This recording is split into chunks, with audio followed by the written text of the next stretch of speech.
महाराष्ट्र राज्याचे आराध्य दैवत छत्रपती शिवाजी महाराजांना आम्ही मानाचा मुजरा करतो। भारतीय घटनेचे शिल्पकार परमपूज्य डॉक्टर बाबासाहेब आंबेडकरांना अभिवादन करून आजच्या प्रतीक्षानगरच्या जाहीर सभेत आपल्या सर्वांना संबोधित करण्याकरता, मार्गदर्शन करण्याकरता आणि महायुतीचा उमेदवार म्हणून मला या ठिकाणी आशीर्वाद देण्याकरता व्यासपीठावर उपस्थित यापूर्वी आपल्याला मार्गदर्शन करून गेलेले केंद्रीय राज्यमंत्री आदरणीय रामदास आठवले साहेब, आमचे मार्गदर्शक महाराष्ट्र नवनिर्माण सेनेचे नेते आदरणीय बाळा नांदगावकर साहेब, आमचे व्हीप जे आम्हाला नेहमी व्हीप देत असतात, आदेश देत असतात, ते आदरणीय भरतशेठ गोगावले, माझे मित्र दिगंबरजी, सिद्धार्थ कासरेजी, कृष्णाताई, व्यासपीठावर सर्व मान्यवर, कारण वेळ खूप जास्त झालेला आहे आणि जे महत्वाचे जे विषय ते बोलण्याकरता मी बाकी सर्वांची नावं घेतलं। सन्माननीय व्यासपीठाने उपस्थित या ठिकाणी प्रतीक्षानगरमधील सर्व सन्माननीय बंधू आणि भगिनींनो, आज या ठिकाणी मी तुमचे आशीर्वाद घेण्याकरता या ठिकाणी उपस्थित आहे। 2014-2019ला आपण सर्वांनी मला आशीर्वाद दिला आणि दोनदा मला खासदार पदाचा बहुमान मिळाला। माननीय पंतप्रधान नरेंद्र मोदीजींच्या नेतृत्वाखाली काम करण्याची संधी आपल्या सर्वांच्या आशीर्वादामुळे मिळाली आणि शिवसेना प्रमुख बाळासाहेब ठाकरे यांचं स्वप्न साकार करण्याची पण संधी आपल्या सर्वांच्या आशीर्वादामुळे मला मिळाली।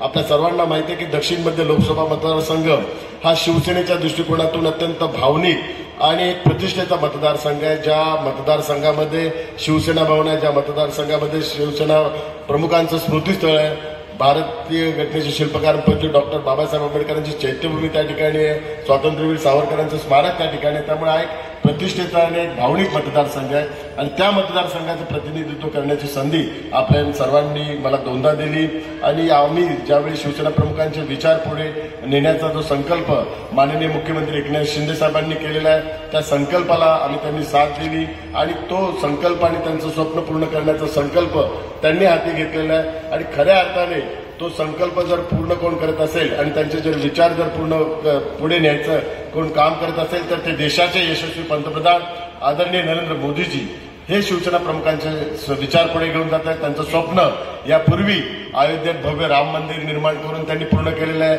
370 कलम रद्द करून त्यांनी शिवसेना प्रमुखांचं स्वप्न साकार केलेलं आहे। भविष्यात समान नागरी कायद्याच्या माध्यमातून पण त्यांचं स्वप्न पूर्ण करतील म्हणून आम्ही त्यांच्या नेतृत्वाखाली या ठिकाणी काम करत आहोत। महायुतीचे पाचही पक्ष Shiv Sena, Bharatiya Janata party, Maharashtra Navnirman Sena, Rashtravadi Congress party, Republican party of India हे पाचही पक्ष एकत्र आले ते एका विचाराने, राष्ट्रहिताने आणि राष्ट्राच्या हिताकरता नरेंद्र मोदीजींच्या नेतृत्वाखाली जे जे निर्णय होत आहेत आणि विकसित भारतचे जे स्वप्न आहे ते स्वप्न साकार करण्याकरता आम्ही सगळेजण एकत्र आलेलो आहे। विकसित भारतचं स्वप्न हे एक शब्दापुरतं मर्यादित नाही, एक त्यामागे एक मोठं मिशन आहे, एक विजन आहे आणि माननीय पंतप्रधान मोदीजींचं एक मोठं स्वप्न आहे। ते स्वप्न आहे की भारत विकसित केव्हा होईल, भारत विकसित जेव्हा होईल ज्यावेळी परिवार विकसित होईल, भारत विकसित केव्हा होईल ज्यावेळी प्रतीक्षानगर विकसित होईल, भारत विकसित केव्हा होईल ज्यावेळी मुंबई विकसित होईल।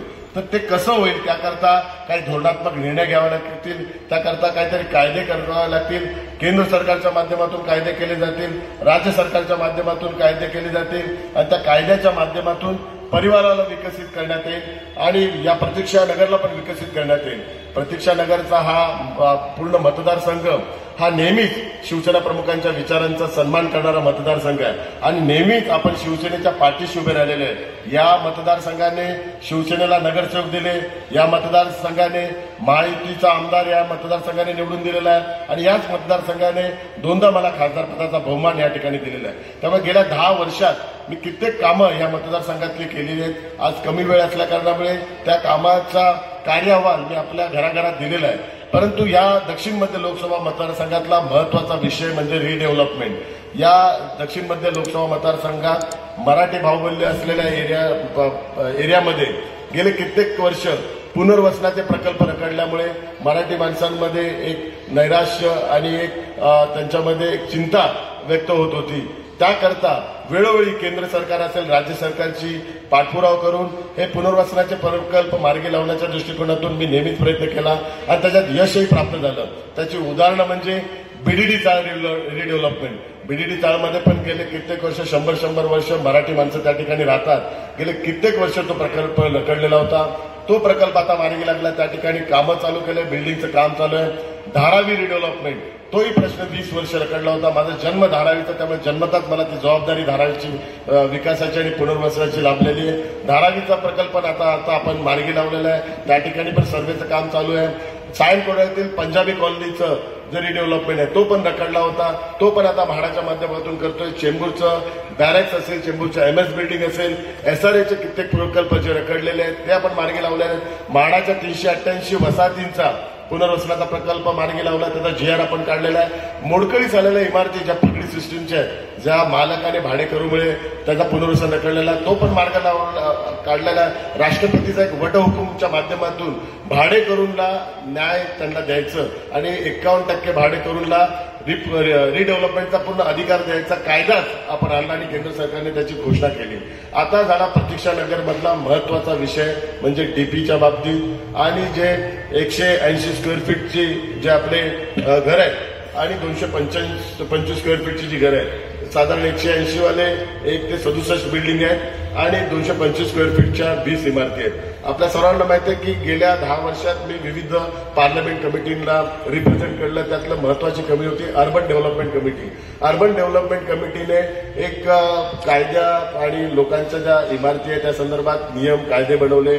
त्यात महत्वाचा नियम हा एक बनवला, जसा राईट टू एज्युकेशनचा अधिकार आहे तसा राईट टू लिव्हिंग, राहण्याचा अधिकार, तो राहण्याचा अधिकारचा एक कायदा केंद्र सरकारने माननीय पंतप्रधान मोदीजींच्या नेतृत्वाखाली केला. तो कायदा म्हणजे कमीत कमी 300 स्क्वेअर फीट हे प्रत्येकाला राहण्याचा अधिकार असावा, हा आता कायदाच झालेला आहे. आणि तो कायदा आम्ही आता राज्य सरकारकडे पाठवलेला आहे. राज्य सरकारच्या हाऊसिंग कमिटी असेल, अर्बन डेव्हलपमेंट कमिटीची माननीय मुख्यमंत्र्यांच्या आदेशानुसार एक कमिटी बनवली आणि ती कमिटी नवीन रिडेव्हलपमेंटची पॉलिसी आणि प्रोजेक्ट हा आता लवकरात लवकर अनाऊन्स करणार आहेत. त्यामुळे 167 ज्या बिल्डिंग आहेत, 180 स्क्वेअर फीटच्या, ज्या 225 स्क्वेअर फीटच्या 20 इमारती आहेत, त्यांचा मिनिमम एरिया 300 असणार आणि मॅक्झिमम एरिया राज्य सरकारची जी कमिटी आहे ती आता घोषित करणार आहे. त्यामुळे कमीत कमी 300 स्क्वेअर फीटचं घर ते त्यांना मिळणार आहे. हे मी तुम्हाला ग्वाही देतो. राज्य सरकार लवकरच रिडेव्हलपमेंटची पॉलिसी डिक्लेअर करून प्रतीक्षानगरमधल्या सगळ्या लोकांना न्याय देणार आहे. डीपी मधली जी घरं रेग्युलाइज करायची त्या संदर्भात पण विधानसभेत वारंवार प्रश्न उपस्थित झाला. विधानसभेची कमिटी फॉर्म झाली. विधानसभेच्या अध्यक्षांनी आदेश दिला की प्रत्येक जे डीपीची घरं आहेत ती रेग्युलाइज करायची. माननीय मुख्यमंत्र्यांनी पण आपल्याला शब्द दिला आणि येणाऱ्या 1-2 महिन्याच्या कालावधीत डीपी वाले पण घरं रेग्युलाइज करून, कारण काही ठिकाणी आपले मराठी माणसं आहेत त्यांच्या नावाने मालकी हक्काच्या संदर्भातला निर्णय लवकरात लवकर घोषित होईल आणि जे रिडेव्हलपमेंट होईल ते रिडेव्हलपमेंट महाराष्ट्र शासनच करणार आहे, म्हाडाच्या माध्यमातून करणार आहे. कारण जसं BDD चालचा फॉर्म्युला आहे तसाच फॉर्म्युला या ठिकाणी आपण राबवणार आहे. इन्व्हेस्टमेंट करण्याकरता आता MMRD असेल, MIDC असेल, मुंबई महानगरपालिकेला पण आता इन्व्हेस्टमेंट करायचा आदेश आम्ही आता दिलेला आहे. मुंबई महानगरपालिका, MMRD हे आता ठिकाणी पैसे गुंतवणार. तुमची जी 300 स्क्वेअर फीटपेक्षा जास्त जी घरं आहेत, जे स्क्वेअर फीट आता नक्की होणार आहे, कमीत कमी जे 300 स्क्वेअर फीट आपण, ती सर्व घरं टेंडर काढून LNTच्या माध्यमातून ती घरं पूर्ण करून नवीन घरं आता तुम्हाला देण्याचा योजना आम्ही लवकरात लवकर घोषित करतोय. त्यामुळे तुमच्या भविष्याच्या दृष्टिकोनातून एक चांगल्या स्क्वेअर फीटची आपल्याला घरं मिळेल. पंचशीलच्या बाबतीत पण कित्येक दिवस या ठिकाणी प्रश्न रखडला होता. पंचशीलच्या लोकांना एक त्यांच्या मनात एक भीती होती की या ठिकाणाहून त्यांना दुसऱ्या ठिकाणी पुनर्वसन केलं जाईल किंवा दुसऱ्या ठिकाणी शिफ्ट केलं जाईल. पण माननीय आमदार प्रसाद लाड साहेबांनी हा विषय पाठपुरावा करून मार्गी लावला. मी पण त्यांना संपूर्ण सहकार्य केलं. पंचशीलच्या सर्व रहिवाशांचं पुनर्वसन पंचशीलच्याच जागी होणार हा एक निर्णय आता राज्य सरकारने घेतलेला आहे.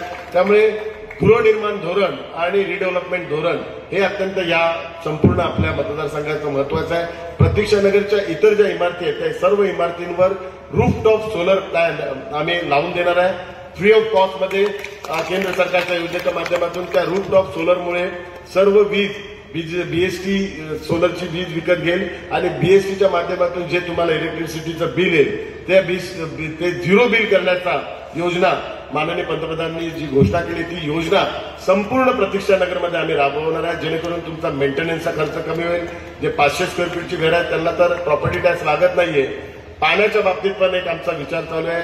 भविष्यात झिरो मेंटेनन्स कसं होईल असा प्रतीक्षानगर करता एक नवीन मॉडेल आपण लवकरात लवकर आणणार आहे. कारण आपल्याला माहिती आहे की धारावी पुनर्वसन प्रकल्पात जेवढी घरं आहेत त्यांना झिरो मेंटेनन्स घोषित केलेलं आहे.